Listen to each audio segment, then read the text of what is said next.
Okay, I will still come back again to the costs. Now, the costs, the landing cost you gave us is what is on PPPRA's website. Yes. 117. Is it the true cost of 1 liter of petrol that comes into Nigeria? Yeah. Yes. That is the true cost. Yes.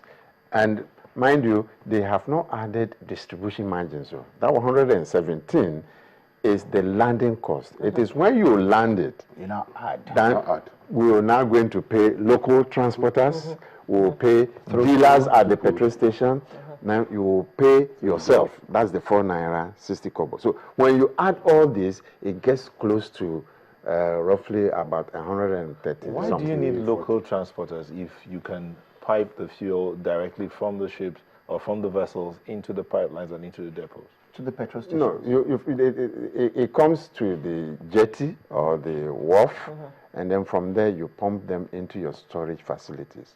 From the storage facilities, you need to transport them to your various parts of the country. Yes. And the marketers don't have their own vessels. You have another set of union. We don't have, even if who are saying that you're owing them 21 billion. Yes, we are owing them 20 billion. And that is also part of the problem. We are owing them because we are being owed. I this change just... I think if you have a state of emergency in the oil and gas industry, we should have a state of emergency. If there is adherence to the 45 days. Holistically look at this thing. Yeah, but people are talking about the PIB. That bill seems to be the panacea for all these things we're talking about, and yet... So why is it not being passed? Well, you see, on the PIB, as things are, because if you look at the PIB bill, it's an executive bill. And so when you look at it being an executive bill, you also have the party in government as majority. Also now, before every Monday, when they start sitting, they also have caucus meeting. Let me give an example. Look at the NCCC bill. It was an executive bill. The Pension Act was also an executive bill. And we've gone past it. But without the PIB being passed, definitely, everybody will also be conscious of investing in the industry. But that's the policy framework for the industry. But what we're also looking at is that the state of that bill now, that it is now, for us, we don't believe in being passed because definitely a lot of water has passed under the bridge. You don't believe it will be passed? For now, we don't. Let's be sincere. You see, when you look at it now, as it is now, if that bill is passed in its present state, I mean, it's not going to be beneficial for every one of us. But there are so many undercurrents. We don't even know which state you're talking about because there's so many versions, so many versions floating around. So many versions and everything. Yes. So for us is that maybe we look at it by the end of this, because even the House are saying they will pass it, the Senate they also pass it, and also know that also the issue of Supreme Court amendment constitution. So there are so many distractions.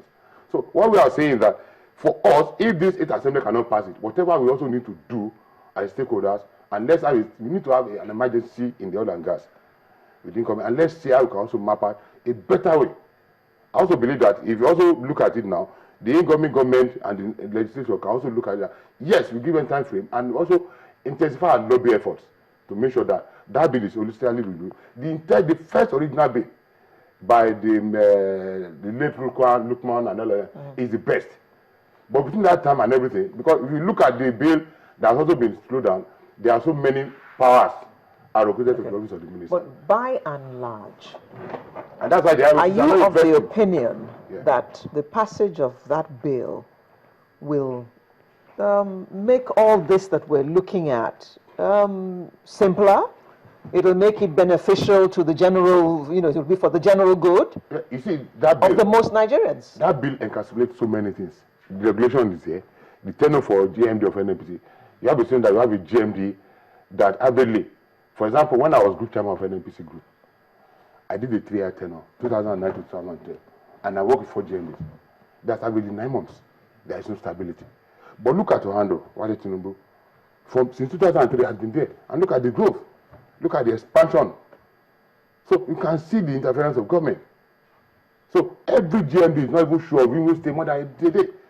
So the longest having GMD NNPC ever had was Engineer Jackson Obaseki. And you can see the growth, you can see the state of the refinery that time. When you have a GMD that also be not giving approval limit of very minimal, and you have a board, a functional board, most of the government agencies, PPRA, PEF, everything. No board. And what are the purpose of board? No board. They just have MDs. It's the minister that's also in charge. You said something earlier about the Warri refinery. Yeah. You said it's working. Yeah, it's crude supply. But it doesn't have crude supply. Yes. Is Port Harcourt working? Port Harcourt is the same thing. But they also, if you look at it on Monday, the GDRP of NNPC, Mr. Engineer Odoyan said something, that when they look at it, getting the original bidders of the refinery is going to cost almost 250 billion plus. But they also look at it. Let's look at it in-house. And going through it in-house. Sorry, what will cost 250 billion? No, going to the original bidders. Okay. Like the original bidders of those refineries to also do turnaround maintenance. Okay. The major problem of that refineries, those refineries are this. When you don't do turnaround maintenance at time when due, it's not that you have a vehicle. You don't service it at when due. You don't change the plug. You don't go through it. Definitely, it affects the production. So the turnaround maintenance of those refineries are not being done at when due. So to also now start working and look at some of those parts, the GDRP said it's going to be within 1 year and it's going to cost 99 billion. So if you can look at 99 billion naira. 99 billion naira. So that's what it will cost to do turnaround. Yeah, for the three of them, or yes, for just all of one? them. Or each. All of them to look at it. I mean, start doing it. I mean, bit by bit internally. So how much is it to build a new one? So if you now put those refineries in good shape, whatever money you also have on it, you can also now expand it and start looking at going refinery, building new refineries. So those are the issues. But we're told that that has not been a very attractive proposition because of this regulation of the price. There's turnaround maintenance of the refinery. No. Building new refineries has not been attractive. No, you see, if there is will, if there is political will, by any government, by anybody, I mean, it can be done. And there was a report on greenfield refineries to be in Lagos, Bayelsa, and Kenya. What happened to that report?